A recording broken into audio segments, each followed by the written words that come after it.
always tracking, always alerting. This is Next Weather.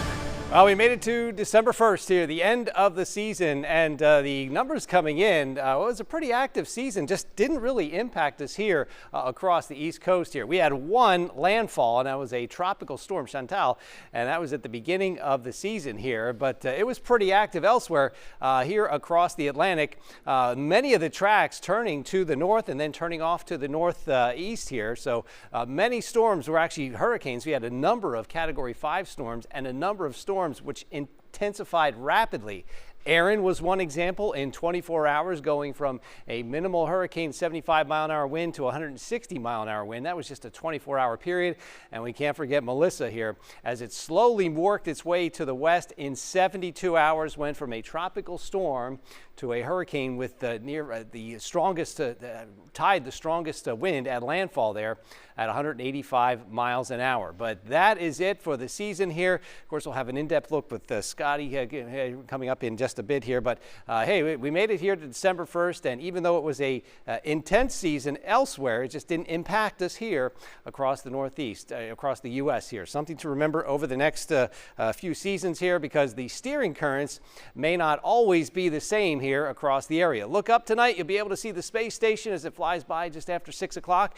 Also look up tonight for a few showers. We're seeing a little activity on our next weather radar. Just a few showers have been right off the coast, continuing to move from east to west. One area just went right over downtown Miami, but that's really it. So a stray shower or two is possible here to this evening. The big story over the next few days will be the warm temperatures here. We're in the upper 70s. We'll begin to climb into the mid 80s tomorrow. That's near record high temperatures, but not much coming in with our next weather rain tracker. Things are pretty quiet here across the area. We'll drop it from the mid 70s down, upper 70s down into the mid 70s. The moisture is out there, and that's being pulled into this storm here well up to our north. So we'll keep a few showers around from today to tomorrow. The big thing here is the near record highs right before that arrives. As the front works its way south, you could wake up to some fog Wednesday. That's not the big drop in temperatures, though. It's Wednesday night to Thursday. Less humid air just to the north. Cooler air begins to work its way into the area by Thursday morning. That's when we really see these temperatures drop. The numbers will be into the mid to low 60s here. So this is not a big front.